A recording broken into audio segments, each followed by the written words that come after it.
Buenas tardes, hermanos. Los saludo en el nombre del Señor Jesús. Y en esta oportunidad vamos a abrir la escritura en el Salmo 78. Salmo 78, vamos a leer los 9 primeros versículos. Y en esta oportunidad, hermanos, vamos a comenzar una corta serie de 3 enseñanzas. Hoy día va a ser la primera y con la ayuda de Dios vamos a tener 2 enseñanzas más y tienen que ver, como yo ya les había anunciado, con nuestros hijos, con la iglesia.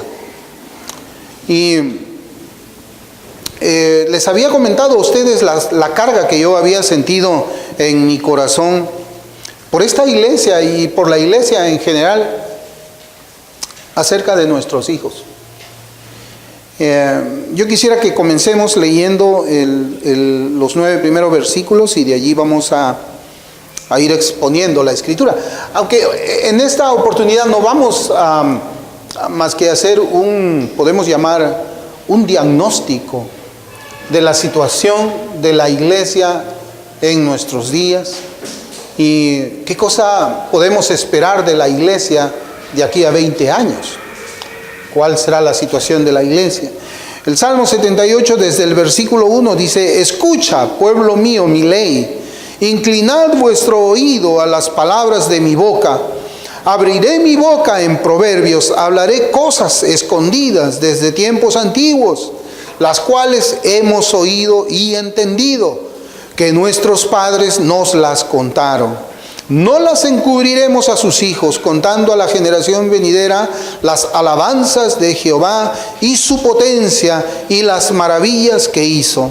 Él estableció testimonio en Jacob y puso ley en Israel, la cual mandó a nuestros padres que la notificasen a sus hijos, para que lo sepa la generación venidera y los hijos que nacerán y los que se levantarán lo cuenten a sus hijos, a fin de que pongan en Dios su confianza y no se olviden de las obras de Dios, que guarden sus mandamientos y no sean como sus padres, generación contumaz y rebelde, generación que no dispuso su corazón, ni fue fiel para con Dios su espíritu.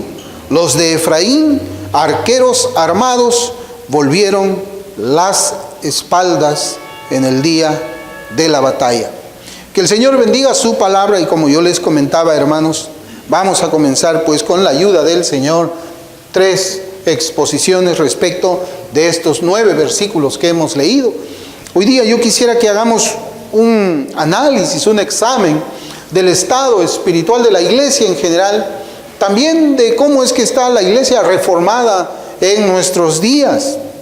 El Salmo 78, como nosotros podemos ver, es un salmo bastante extenso, tiene 72 versículos y es uno que expone el pecado, expone la incredulidad, expone la mundanalidad de la nación de Israel, el pueblo que Dios había escogido para revelarse y también para que venga su Cristo. En los primeros 8 versículos, hemos leído 9, pero en los primeros 8 versículos leemos una orden del Señor para que su obra continúe por medio de la iglesia y por medio de los padres creyentes con sus hijos. Y la necesidad de continuar con esta obra es dando una mirada hacia las generaciones pasadas, pero también mirando la generación actual en la que nuestras familias viven hoy. Esos son los 9 primeros versículos. Es como que la Escritura nos manda hacer un viaje en el pasado para mirar qué cosa es lo que está pasando en el presente y poder hacer las correcciones para el futuro. Es algo que a mí me parece que la Escritura nos está enseñando, este salmo. Por eso es que yo les decía, representa pues un viaje en el tiempo, un viaje en el tiempo, donde debemos mirar hacia la enseñanza y la práctica antigua de la palabra de Dios. ¿Para qué? Para enseñarla a esta generación. Eso es lo que yo quisiera que veamos, hermanos. La Escritura nos dice que vayamos a la enseñanza antigua para aplicarla, enseñarla a esta generación. pero por sobre todo, enseñarla también para la generación que viene. Enseñarla a nuestros hijos que todavía están pequeños y que a su vez ellos les enseñen a los suyos que todavía no han nacido. Aquí en esta iglesia tenemos niños por la misericordia del Señor. Y es importante que nosotros prestemos atención a este mandamiento de la palabra del Señor. Este mensaje, hermanos, trata pues de instruir a nuestros hijos las obras de Dios, así también como la palabra de Dios. El Señor tiene un mandamiento diferente al de los hombres modernos, el cual dice que nuestros hijos deben decidir sus caminos cuando alcancen la mayoría de edad. Eso es lo que normalmente nosotros podemos encontrar que se enseña de una manera directa o de una manera indirecta. Este es un mensaje también para los matrimonios que están aquí en la iglesia y que todavía no tienen hijos, pero los van a tener algún día. Es importante para esta iglesia también poder reconocer qué cosa es el mandamiento del Señor para estos días. Son días, hermanos, peligrosos. Son días en que nosotros vemos que la iglesia no camina bien. Y creo que entendemos qué cosa es lo que yo les quiero transmitir cuando les digo que la iglesia no está caminando bien. Mientras tanto, pues, mientras se nos enseña o se nos trata de enseñar por la sociedad, los medios de comunicación, las escuelas, las universidades, etcétera, etcétera, mientras tanto existe esa enseñanza que son los hijos quienes deben decidir sus propios caminos cuando ellos encuentren la mayoría o lleguen a la mayoría de edad. Mientras tanto, los profesantes dejan que sus hijos sean enseñados por el mundo. Sus hijos sean enseñados por el mundo. Sean enseñados también por la falsa ciencia, por sus amigos de la escuela, por los humanistas. También son enseñados por la televisión. Y hasta algunas veces permitimos que sean enseñados o instruidos por familiares que no son creyentes, son incrédulos. Y luego no debemos sorprendernos cuando si alguna vez hacen una profesión de fe igual a la de sus padres, estos hijos resulten peores que sus progenitores, practicando un cristianismo plagado hasta de paganismo e impiedad notoria. Paganismo e impiedad notoria. Yo estaba leyendo, hermanos, un artículo acerca de la educación moral a los hijos. Es un artículo que está escrito para el contexto norteamericano y yo me encontré con las siguientes palabras. Miren, porque yo creo que eso también aquí sucede en Perú, o va a suceder, está sucediendo en Perú, acerca de la educación moral de nuestros hijos. Y este artículo es algo extenso, pero yo quería presentarles a ustedes la forma en que comienza, cómo comienza hablando y cómo es que termina o cómo es que concluye este artículo que trata de este tema.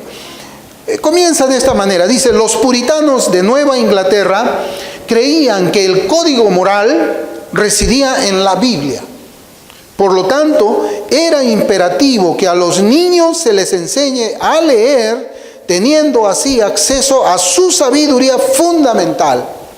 Ya en el año de 1642, la colonia de Massachusetts aprobó un decreto que obligaba a los padres a educar a sus hijos. En el año 1647, la famosa ley, mira cómo se llamaba esta ley, Satanás el viejo engañador, fortaleció el decreto. Sin la capacidad de leer las escrituras, los niños serían presa de las trampas de Satanás. Así era como se pensaba en el año 1647 en Massachusetts por los puritanos. Y mire qué maravillosa conclusión nosotros podemos encontrar en este primer párrafo. Dice: sin la capacidad de leer las escrituras, la Biblia, la palabra de Dios, los niños serían presa de las trampas de Satanás. Ahora veamos cómo termina este artículo. Porque yo cuando lo leí, a mí me pareció algo maravilloso, algo con lo que yo coincido plenamente. Pero veamos cómo termina. Y comienzo la cita. Dice: contribuir al clima positivo es el uso del término carácter. El término carácter en lugar de moral. Si bien la palabra moral tiene connotaciones religiosas para muchos, la palabra carácter habla de los buenos hábitos y las virtudes cívicas que mantienen unida a la comunidad y nos permite vivir juntos en armonía. ¿Usted se da cuenta, hermanos, qué cosa es lo que nos están enseñando aquí? Esto es un artículo que no es antiguo.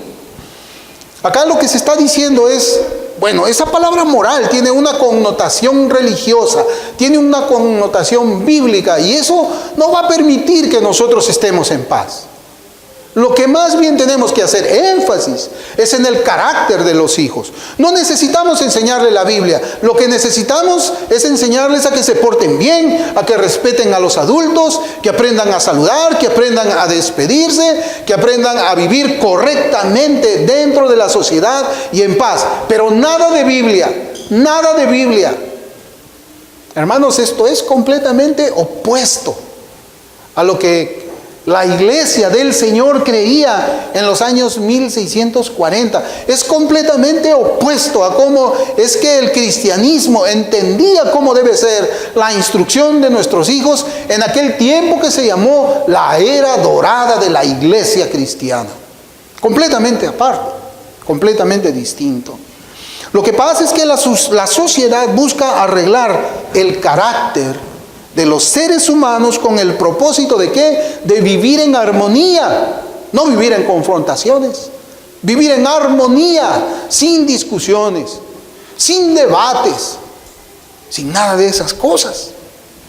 Y lo mismo pasa, hermanos, y tenemos que decirlo en la iglesia. En la iglesia evangélica también existe una corriente de pensamiento muy similar a esta, donde se busca eliminar las connotaciones religiosas, las convicciones doctrinales de la fe cristiana para establecer una fe falsa, una fe tolerante con el pecado y una fe tolerante con el mundo. Eso es lo que sucede. Por eso es que ahora se busca eliminar cualquier debate que tenga que ver con la moralidad, cualquier debate que tenga que ver con las obras de Dios, cualquier debate que tenga que ver con cosas que tienen que ver con la vida práctica, con la piedad cristiana, con la santidad, con la separación del pecado y la separación del mundo. Eso, hermanos, yo creo que a nosotros no nos cabe ninguna duda que es la agenda que se está manejando hoy día dentro de una iglesia evangélica. Estamos en un declive, no nos damos cuenta, es como la lepra que cae en un brazo y no te das cuenta que la lepra primero comienza a comerte los nervios, de tal forma que cuando comience a comer la carne no sientas dolor hasta que se te cae el brazo o hasta que se desaparece tu brazo. La situación actual de la sociedad y de la llamada iglesia evangélica, hermanos, debe llamarnos a nosotros a vivir preocupados. Pero también debe extender esa misma preocupación por la generación siguiente. Nosotros nos espantamos, hermanos, de muchas cosas que han venido apareciendo en estos últimos años en la iglesia evangélica de este día. Son cosas que antes no habían. Anoche estaba en una reunión y precisamente yo conversando, pues les compartí algo que mi mamá me había dicho hace muchos años. Cuando yo jugaba y tenía como 7, 8 años de edad, mi mamá dijo, ahí están esos protestantes. Y yo decía, pero ¿quiénes son esos? Me levantaba a ver y se trataba de una familia que era distinta a mi familia. Ese niño o esos niños estaban vestidos de una manera distinta como yo estaba vestido. Era día domingo y esos niños estaban yéndose al culto con sus padres mientras yo estaba en la calle jugando mi pelota. El padre estaba correctamente vestido, la mamá estaba correctamente vestida y estaban yéndose a un culto muy bien peinados y muy bien arreglados. Desde ese tiempo hasta ahora, hermanos, tenemos que ser sinceros, las cosas han cambiado bastante. Han cambiado bastante. Y yo no estoy hablando de que debemos de vestirnos según los estándares victorianos del siglo XVII y del siglo XVIII. Pero ¿saben qué, hermanos? Yo he estado en iglesias donde prácticamente he tenido que caminar mirando el suelo, porque las mujeres que estaban ahí no se vestían con pudor.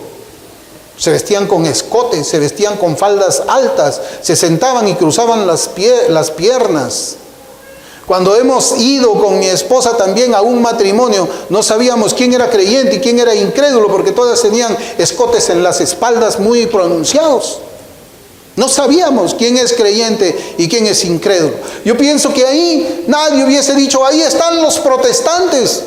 No, porque más bien se hubiese dicho, ahí está el mundo. Y dentro de ese mundo muchos que profesaban la fe en Cristo, lamentablemente. Esa es la situación, esa es la mutación que ha habido. Ese es el cambio. Y es un cambio, hermanos, que nosotros todavía lo estamos viviendo ahora. No es algo que está así detenido. Se va moviendo de una manera imperceptible, pero definitivamente el declive está. Hermanos, y viendo así nosotros, yo les hablo cuando tenía 8 años. Eso ya hace como unos 45 años atrás, o 48 años atrás. En 48 años atrás hemos experimentado, yo he experimentado eso porque tengo la memoria, gracias al Señor. Y yo me pregunto, de acá a 20 años, ¿cómo será la situación de la iglesia? O de acá a 48 años, cuando pues yo ya esté en la presencia del Señor, ¿cómo será la iglesia evangélica? ¿Qué tanto más descenderá? Y no solamente dentro de 48 años, sino dentro de 20 años más, cuando los nietos comiencen a nacer y nosotros no estemos aquí en la tierra. ¿Cómo estará la situación de la iglesia evangélica, de todas las denominaciones, de aquí a ese tiempo futuro? Nosotros, por ejemplo, en la sociedad vivimos que hay un gran esfuerzo de los gobiernos por establecer políticas de Estado que están dirigidas a la destrucción de la familia, tratando pues de arruinar la identidad sexual de nuestros hijos desde la más tierna edad. Eso es una agenda y yo creo que todos lo reconocemos. Se viene promoviendo, el gobierno viene promoviendo el matrimonio homosexual, el aborto y tantas otras aberraciones según la palabra del Señor. Pero también vemos en la iglesia evangélica un declive, que si bien en algunos casos no está a favor de que se le quite la vida a un bebé, pero sí está de acuerdo y enseñan que un creyente puede quitarse la vida con su propia mano. Una iglesia que promueve el consumo de bebidas alcohólicas. Una iglesia que siembra la desobediencia a Dios bajo la excusa de salvación por obras a quienes obedecemos. Una iglesia que invita al consumo de tabaco y hasta de marihuana en algunos estados de los Estados Unidos. Una iglesia que promueve, alienta el uso de los tatuajes. Una iglesia que promueve la música mundana como el rap. Una iglesia que habla de creyentes homosexuales. En la iglesia reformada hay un pastor que dice que puede haber un creyente homosexual. Y quizá más adelante tendremos que decir que no es seguro, no va a ser seguro enviar a nuestros hijos a una iglesia evangélica. Va a ser más seguro tenerlos en nuestros hogares e instruirles nosotros mismos en los caminos del Señor. Hoy día la batalla es en dos frentes. Por un lado la sociedad y por otro flanco la batalla es contra la iglesia profesante también, que busca desaparecer la pureza de vida como un distintivo de la conversión verdadera, donde algunos, como dice el pasaje que hemos leído en el Salmo 78, versículo 9, volvieron sus espadas en el día de la batalla. Volvieron sus espadas en el día de la batalla. Y ese versículo lo trataremos en la última parte, hermanos. En el último sermón, ese va a ser el tercer sermón, solamente el versículo 9. Pero cuando cita aquí la escritura a los hijos de Efraín, yo escuché en cierta oportunidad a un predicador que decía el pedigrí, porque esta tribu era una tribu muy notoria. Y él decía, este predicador decía, el pedigrí, refiriéndose a ellos, no es sinónimo de valor, de coraje, de valentía. El pedigrí no es eso. Y vamos a hablar del pedigrí, porque el pedigrí en un sentido espiritual habla del conocimiento, de mucho conocimiento. Pero tener conocimiento no necesariamente implica o hace a un hombre valiente por la verdad. No lo hace valiente por la verdad. Nuestra meta, hermanos, hermanas, debe ser dejar a nuestros hijos los principios piadosos de la palabra del Señor y que fueron predicados en los púlpitos antiguos. Las cosas, hermanos, se van a poner peor en la sociedad y el descenso de la llamada iglesia evangélica prácticamente ya no hay freno. Spurgeon dijo eso en la controversia del declive. Prácticamente ya no hay ningún freno y el carro se va a cuesta abajo y va a terminar golpeándose muy fuerte. Pero debemos enseñarle a nuestros hijos a temerle a Dios, a obedecer al Señor e instruirlos a que se mantengan firmes. Ellos tienen que aprender a mantenerse firmes en medio de la oposición de una sociedad ahogada por la inmoralidad y también firmes en medio de una iglesia que ha sido absorbida por el mundo. Absorbida por el mundo. ¿Qué cosa es lo que Dios nos manda a nosotros en estos pasajes? Él manda que los padres miremos atrás. Miremos atrás. Veamos hacia el pasado. Él nos manda lo mismo. Él nos manda en este salmo lo mismo que mandó a su pueblo por medio del profeta Jeremías. En Jeremías 6:16 dice: así dijo Jehová, paraos en los caminos y mirad y preguntad por las sendas antiguas, cuál sea el buen camino, y andad por él, y hallaréis descanso para vuestras almas. Mas dijeron: no andaremos. No andaremos. Y esa actitud rebelde del pueblo de Israel es la misma actitud que nosotros tenemos en la iglesia de hoy. Y yo me preguntaba, hermanos, cuando uno comienza a estudiar teología, cuando uno comienza a estudiar a la persona de Dios o a las escrituras, cuando uno comienza a entender que Dios es infinito, eterno e inmutable, inmutable es no cambia. Él es eterno, infinito, inmutable. Todos sus atributos son eternos, infinitos e inmutables. Y su palabra es eterna, infinita, inmutable. Su palabra no cambia. Y si su palabra no cambia, ¿por qué hoy vivimos un cristianismo distinto al cristianismo del pasado? Si su palabra no cambia, ¿qué es lo que ha sucedido? Yo hace años, hermanos, cuando una vez estaba predicando acerca de un falso avivamiento reformado aquí en el Perú. Eso fue hace como unos 10 años atrás, cuando comenzamos la obra. Pues cuando yo estaba viendo, hermanos, cómo es que todo se estaba centrando básicamente en una cuestión de conocimiento nada más. De conocimiento. Nada más que de conocimiento. Se creía de una manera ortodoxa. Se creía, se habían escogido doctrinas ortodoxas, pero se estaban leyendo autores nuevos. Ese es un peligro, hermanos. Sí, hablar de las doctrinas de los siglos de 1600, se hablaba del puritanismo, se hablaba de muchas cosas, se hablaba de un avivamiento reformado, pero ese avivamiento reformado no tenía nada que ver con aquellos hombres que eran conocidos como los puritanos. No tenía absolutamente nada que ver. Y nosotros encontramos pues esa oposición. Si la palabra de Dios no cambia, ¿por qué tenemos que vivir un cristianismo distinto? ¿Por qué la iglesia, si es que la palabra de Dios no cambia, comienza a recibir más cosas del mundo dentro de sus puertas? ¿Por qué su adoración tiene que cambiar si es inmutable? Si el mandamiento del Señor enseña el principio regulador de la adoración, lo enseñó así en tiempos antiguos, ¿por qué hoy día estamos con una adoración que es mundana si la palabra de Dios no cambia? Hoy día nuestros hijos pueden estar expuestos en una iglesia de sana doctrina, una iglesia confesional, pueden estar expuestos a ese ritmo que nace de los corazones de hombres esclavos de la droga, esclavos de tantas perversiones sexuales. Hermanos, ¿qué cosa va a venir de acá a 20 años? ¿Cómo se va a adorar a Dios de acá a 20 años? ¿Usted se ha puesto a pensar en eso?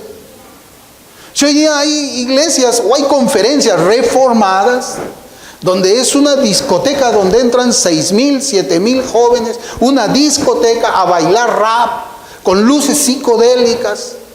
Hermanos, ¿cómo van a ser las conferencias a las que nuestros hijos van a ir de acá a 20 años?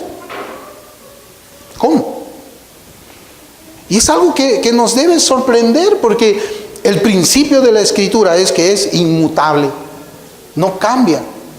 La palabra de Dios no cambia, y el mismo Cristo lo enseñó. Cielo y tierra pasarán, pero su palabra no pasará, no cambia, es inmutable, pero el cristianismo está cambiando. La influencia del mundo, la presión del mundo es tan fuerte que prácticamente los pastores, pues muchas veces como Efraín, eran arqueros armados, pero volvieron las espaldas en el día de la batalla. Es evidente, pues, hermanos, cuando leemos a Jeremías, cuando leemos este Salmo 78, es evidente que no todos los padres profesantes, yo no hablo de esta iglesia, hablo de la iglesia en general, pero no todos los padres profesantes de la fe cristiana van a buscar en el pasado. A pesar que el mandamiento de Dios nos manda eso, nos ordena eso, no todos van a obedecer. ¿Por qué? Porque la forma de doctrina y práctica que debe ser enseñada, según ordena el Señor, por nuestro pasaje de los Salmos y también por el pasaje de Jeremías, estos padres, no estarían dispuestos a usar las Escrituras ni el primer puritano para enseñar a sus hijos. Ellos no van a estar de acuerdo, no van a tener la disposición de enseñarles usando el trivium, y tampoco van a usar los catecismos, el catecismo menor de Westminster o el catecismo bautista. No lo van a enseñar a sus hijos. ¿Y saben por qué no lo van a enseñar a sus hijos? ¿Por qué no van a usar ellos esos materiales del pasado? Porque son materiales muy antiguos. ¿Por qué no lo van a usar? Porque los hijos terminarían condenando a sus propios padres por la forma como es que ellos creen, por la forma como es que ellos practican, por la forma en que ellos están caminando. Porque esa enseñanza antigua, hermanos, condena a la iglesia de hoy. Porque esa enseñanza antigua es distinta a la enseñanza de hoy. Claro, está la etiqueta de reformados, está posiblemente un letrero que dice una confesión del siglo XVII, pero en los púlpitos se viene enseñando doctrina nueva, doctrina diferente, que no se percibe si es que antes no se ha leído los escritos de estos hombres del pasado. No te vas a dar cuenta. No tienes con qué comparar. No lo tienes. Alguien te puede decir, te estoy enseñando esta enseñanza puritana, pero si tú no has leído antes a los puritanos, lo vas a recibir y vas a creer que eso es así. No, hermanos, no. Para que los padres enseñen a sus hijos las sendas antiguas de la fe cristiana, ellos primeros deben abandonar los caminos del liberalismo, la mundanalidad, el antinomianismo, que ellos abrazan hoy en muchas denominaciones. Para enseñar a los hijos en la senda antigua, los padres tienen que ser instruidos primeramente en la senda antigua. Deben ser instruidos en la senda antigua. Nuestro pasaje hace a los padres responsables de enseñar a sus hijos y a sus nietos. Y cuando la palabra nos hace responsable de eso, nos hace responsables delante de Dios. Delante del Señor, es Dios quien nos ordena a nosotros a viajar en el tiempo y traigamos esa doctrina del pasado hoy día para enseñar a la iglesia. ¿Y no les parece a ustedes que el Señor repite mucho esto en Jeremías y en el Salmo 78? ¿Cuál será la razón? Porque Dios sabe cómo es que es el declive en el pueblo de Israel, cómo fue el declive en el pueblo de Israel. Ellos terminaron, hermanos, haciendo una especie de sincretismo religioso, donde ellos adoraban al Dios vivo, al Dios verdadero. Ellos lo reconocían como el Señor de todas las cosas, el creador de todo lo que nuestros ojos pueden ver, el que sostiene también toda su creación. Pero ¿qué hacían luego? Se iban a los lugares altos a quemarle incienso a los Baales y a las aceras. Eso es un sincretismo, y es lo mismo que sucede en nuestros días. Por eso es que el Señor siempre le decía a su pueblo: regresa a la senda antigua, enseña, tú trae esa enseñanza. ¿Para qué? Para eliminar, para que por medio de la predicación pura de su palabra el pueblo pueda purificarse. Así es que nos enseñan, pues, hermanos, a que nosotros somos los responsables de la educación de nuestros hijos en la fe cristiana. La enseñanza antigua es la que fue impartida a Timoteo por su abuela y su madre. Una que puede conducir a la salvación, una que conduce a la santificación, una que conduce a la piedad y a la pureza de vida del creyente. Hable usted de piedad, hable usted de pureza, van a ver cómo se van a ganar enemigos evangélicos por hablar de estas dos palabras. Hermanos, ¿qué relación existe entre la decadencia moral de la sociedad con la iglesia conformada por aquellos que tienen entre 15 y 30 años? Yo me enfoco, hermanos, en aquellos hombres, mujeres, que han hecho una profesión de fe en Cristo, y es un grupo que tiene entre 15 y 30 años de edad. ¿Cuál es la relación? ¿Cuál es la relación? Póngase a pensar en ese grupo de personas. Hombres, mujeres, jóvenes, entre 15 y 30 años que están dentro de la iglesia. ¿Cuál es pues la relación de la decadencia moral? La relación es la siguiente. Si usted comienza a analizar, hermanos, y es algo que pues yo me tomaba también el tiempo, el consumo de alcohol ha crecido entre el segmento de jóvenes. Ha crecido entre el segmento de jóvenes. Pero también crecen los grupos de jóvenes en las iglesias evangélicas. O sea, si hay un grupo de jóvenes aquí que está, la tasa del consumo de alcohol está aumentando, ¿cómo es posible que los grupos de jóvenes vayan creciendo también en la iglesia evangélica? Crece el consumo de marihuana en el segmento de jóvenes, y también crecen los grupos de jóvenes en las iglesias evangélicas. Crece el pecado de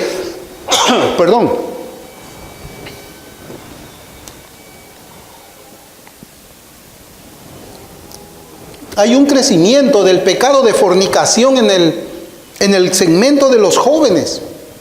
Hay más niñas embarazadas, pero también crecen los grupos de jóvenes en las iglesias evangélicas. Crece el pecado de aborto en el segmento de jóvenes, y también crecen los grupos de jóvenes en las iglesias evangélicas.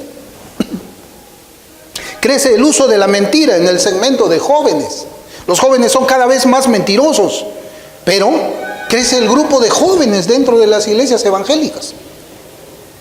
Crece el uso de palabras sucias dentro de los jóvenes, pero también crecen los grupos de jóvenes en las iglesias evangélicas. Crece el pecado de adulterio en los jóvenes matrimonios, pero también crecen los grupos de jóvenes en las iglesias evangélicas. Póngase a pensar, ¿cómo puede ser posible que la corrupción crezca y la religiosidad también crezca?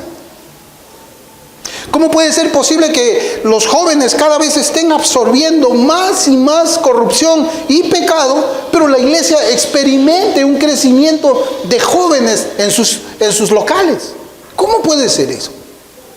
¿Cómo podría ser? ¿Cómo es posible que la decadencia moral vaya creciendo y que la religión también vaya creciendo al mismo tiempo? Las iglesias están creciendo con sus grupos de jóvenes, pero la corrupción de los jóvenes también crece. ¿Cómo es eso posible?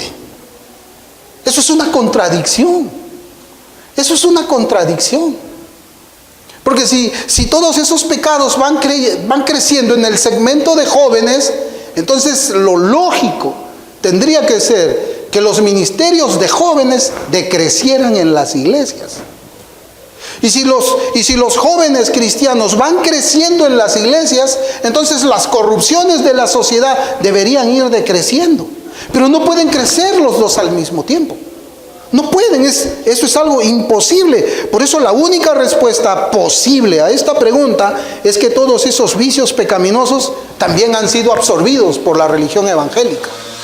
Todos esos vicios han sido absorbidos por la iglesia evangélica. Por eso es que crecen los dos. Es la única respuesta. Póngase a pensar, hermano. Eso es el estado de la iglesia de hoy día.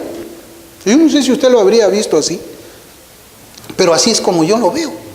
Así es como los números hablan, las estadísticas. Claro, va creciendo la iglesia, más jóvenes, hay un avivamiento reformado. Sí, pero por acá también hay un avivamiento del pecado, de la mundanalidad, de la injusticia. ¿Cómo puede haber avivamiento en ambos lados? A no ser pues que estos jóvenes que caminan en vicios hayan hecho también una profesión de fe y vayan a la iglesia sin ser convertidos. A.W. Tozer comentó una vez: el cristianismo puro, en lugar de ser moldeado por su cultura, en realidad se opone claramente a ella. A.W. Tozer. Y como comentó también el pastor presbiteriano escocés Horacio Bonar, él observó tristemente en su generación lo siguiente. Mire, estamos hablando de un pastor que vivió entre los años 1808 y 1889. Él dijo: busqué la iglesia y la encontré en el mundo. Busqué el mundo y lo encontré en la iglesia, en el año 1808. Y Charles Spurgeon dijo lo siguiente: introducir a personas no convertidas dentro de la iglesia es debilitarla y degradarla. Y por lo tanto, una ganancia aparente puede ser una pérdida real. Póngase a pensar, hermanos. Estos hombres hablaron de esa manera porque esos problemas estaban presentándose en sus días. Estaban poniéndose dentro de la iglesia personas no convertidas y la iglesia se debilita por eso. No, personas no convertidas en el pastorado.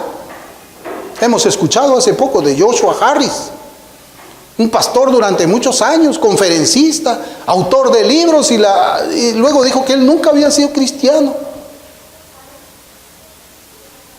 La pregunta en nuestros corazones es la siguiente: ¿cuál será el estado de la iglesia cuando nuestros hijos alcancen los 20 años? Ahora ellos tienen 5 años, tienen 3 años, tienen 8 años. Y otra pregunta más espeluznante es: ¿cuál será el estado de la religión evangélica cuando los nietos que aún no nacen alcancen los 20 años? ¿Cuál será? A mí lo que no me va a sorprender, si es que el Señor me concede la vida, yo pienso de que aún en los santuarios de la iglesia van a traer su licor para beber. Porque si no es pecado beberlo en la casa, pues tampoco es pecado beberlo aquí. Así como el suicidio es permitido, la eutanasia también va a ser permitida. Yo creo de que se viene una degeneración completa, hermanos, completa. Y como les digo, va a llegar un momento en que seguramente va a ser peligroso enviar a nuestros hijos a una iglesia para que alguien que consume licor le enseñe acerca de la santidad. Alguien que predica acerca del consumo de drogas, esté a favor de un cristianismo gay, enseña a nuestros hijos. Tenemos que volver a las sendas antiguas. Tenemos que volver a las enseñanzas antiguas. Tenemos que volver a los principios de vida cristianos antiguos, los cuales son el resultado de aquel viejo evangelio. Y no es viejo, porque aquí está la palabra de Dios. El problema es el hombre que lo interpreta. Ese es el problema. Y tristemente nos hemos vuelto pues seguidores de aquellos hombres que han alcanzado alguna prominencia en algún momento. Y los hemos convertido en ídolos. Ya no somos bereanos. Ya no abrimos la escritura para saber si es que ese predicador está predicando la verdad. Lo cerramos porque confiamos en la palabra de un hombre. Confiamos en la palabra de un hombre. Y ya no abrimos más la escritura. Y comemos y nos alimentamos de eso. Y eso mismo se lo damos nosotros a nuestros hijos. Hace poco yo había estado conversando, hermanos, acerca de la mentira. La enseñanza puritana, cuando usted lee el puritano, y estábamos conversando así con mi esposa, la enseñanza puritana condena la mentira, pero la enseñanza moderna no condena la mentira.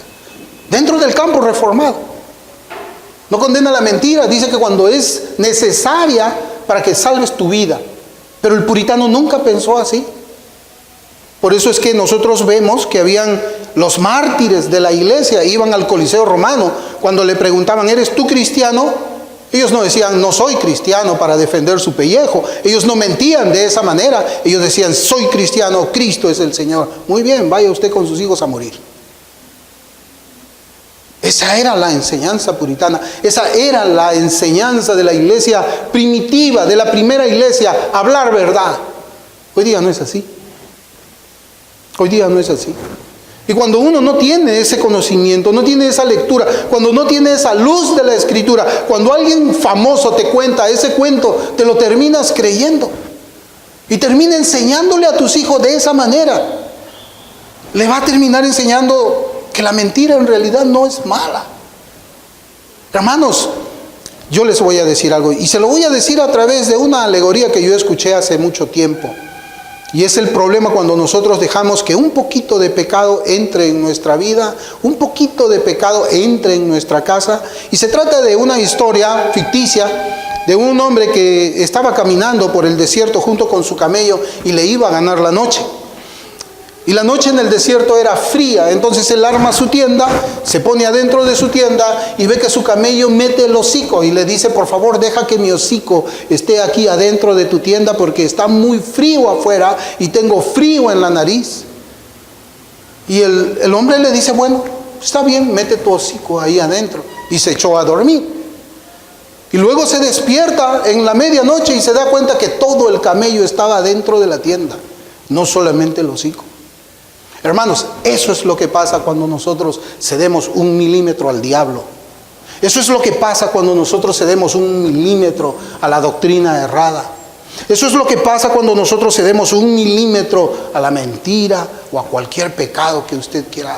El pecado termina entrando todo en la vida de una persona. Nuestros hijos deben ser, pues, como dice este salmo, instruidos en las enseñanzas antiguas, en esa forma de interpretación antigua, que evidentemente va a conducir a un estilo de vida completamente distinto, a un estilo de vida que va a ser una confrontación diaria, continua, aún con los evangélicos, Pero nuestros hijos tienen que ser instruidos así. ¿Para qué? Para que ellos a su vez le enseñen a los suyos cuando los tengan. Es lo que la palabra de Dios ordena y es lo que todo padre y madre cristiano debemos hacer. Es lo que tenemos que hacer nosotros. Póngase a pensar, hermano, en las palabras de Dios en este salmo. Él nos está mandando la instrucción antigua. La instrucción antigua. La instrucción que confronta el pecado. La instrucción que confronta la mundanalidad. La Escritura dice: el que se hace amigo del mundo se convierte en enemigo de Dios. Y todo el mundo lo entiende, todo el mundo lo sabe. Cualquiera puede entender qué es lo que significa ese versículo. Pero ¿y si es tan fácil, hermanos, de comprender? ¿Por qué es que el mundo entra a la iglesia? ¿Por qué es que apoyamos las cosas del mundo si intelectualmente sabemos que la Biblia dice que nos constituiremos en enemigos de Dios? ¿Por qué? ¿Qué pasa? Por un lado, creemos de esta forma, pero vivimos de otra. Creemos, pero practicamos diferente. Sí, somos muy estrictos. Conocemos y podemos hacer una predicación, posiblemente, de esas palabras, hasta una serie de 4 predicaciones, creo, cuando queremos hablar del mundo y de la mundanalidad. ¿Para qué? Para rechazar esa idea de que el mundo entra a la iglesia, pero por este lado, si lo aceptamos, lo recibimos. Yo creo, hermanos, ¿saben de por qué cosa es? Porque el hombre le tiene miedo al hombre, más de lo que le tiene miedo a Dios. Tienen miedo al qué dirán. Tiene miedo a que su nombre sea ensuciado. Tiene miedo a que se hable de él como un legalista. Tiene miedo que se le hable de las peores cosas que puede inventar una mente perversa que todavía está cautiva del demonio. Por eso es que dice acá: los hijos de Efraín, arqueros armados, volvieron las espaldas en el día de la batalla. Hermanos, nosotros estamos en el día de la batalla. Los padres estamos en el día de la batalla. Y nosotros no debemos dar la espalda. Dios nos dice que busquemos la enseñanza antigua y vamos a luchar contra la corriente para enseñar a nuestros hijos en esa forma de fe que hizo que alguna vez el cristianismo fuera llamado la época dorada de la iglesia. La época dorada de la iglesia. Eso es todo lo que como padres y madres tenemos que hacer.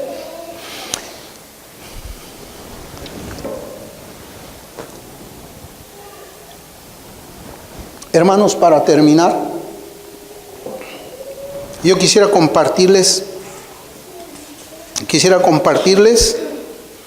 un extracto de los bocetos de los pactantes, los covenanters. Lo pueden buscar así en inglés.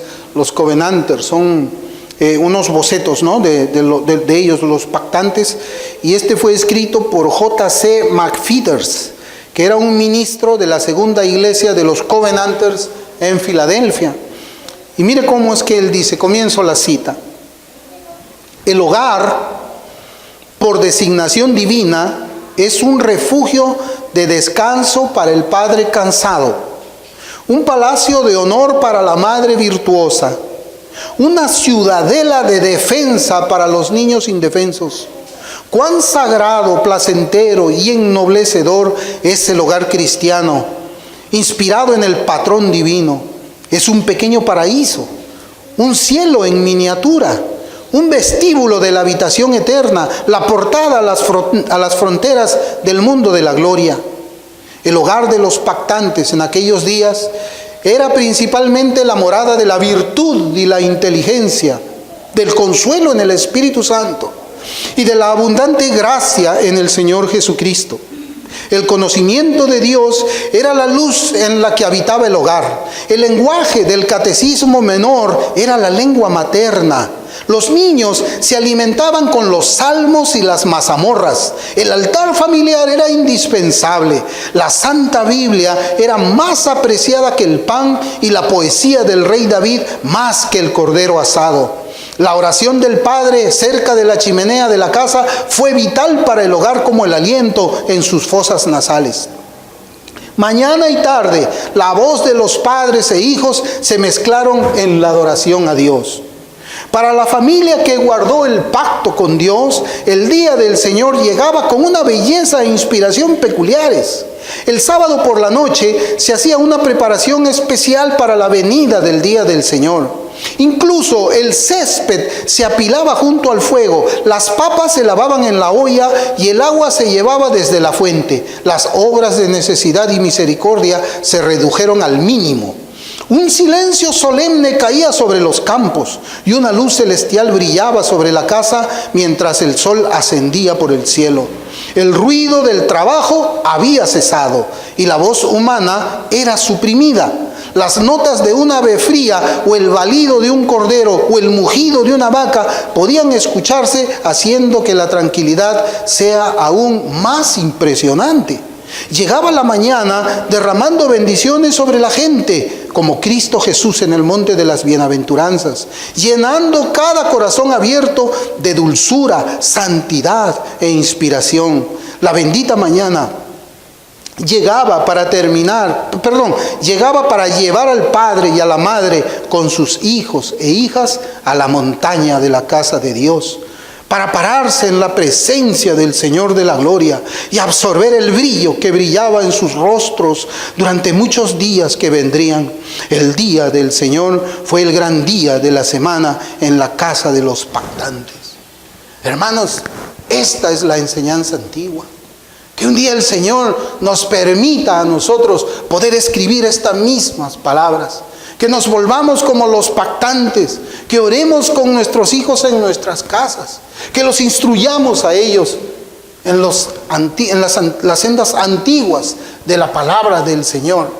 Que podamos interpretar la Escritura como la Escritura se interpreta a sí misma.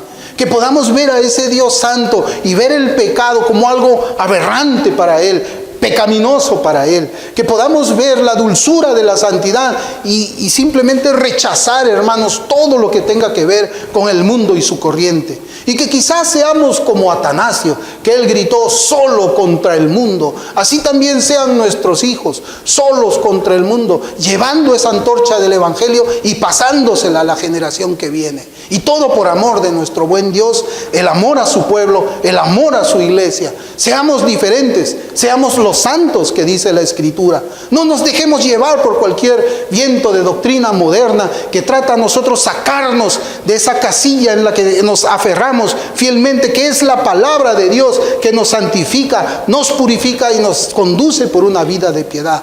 Tenemos que ser cristianos verdaderos. Tenemos que ser hombres, mujeres, niños que marquen la diferencia en una época donde la corrupción moral está por los suelos, donde la iglesia tolera licor, tolera tabaco, tolera tatuajes, tolera todas esas aberraciones que el mundo tiene. Y que así un día le digamos como mis padres me dijeron a mí: ahí están esos protestantes, y lo digan por nosotros y por nuestros hijos. Que el Señor bendiga su palabra, hermanos. Y es tiempo de que tengamos un compromiso con el Señor, obedeciéndole, instruyendo a nuestros hijos. Vamos a orar.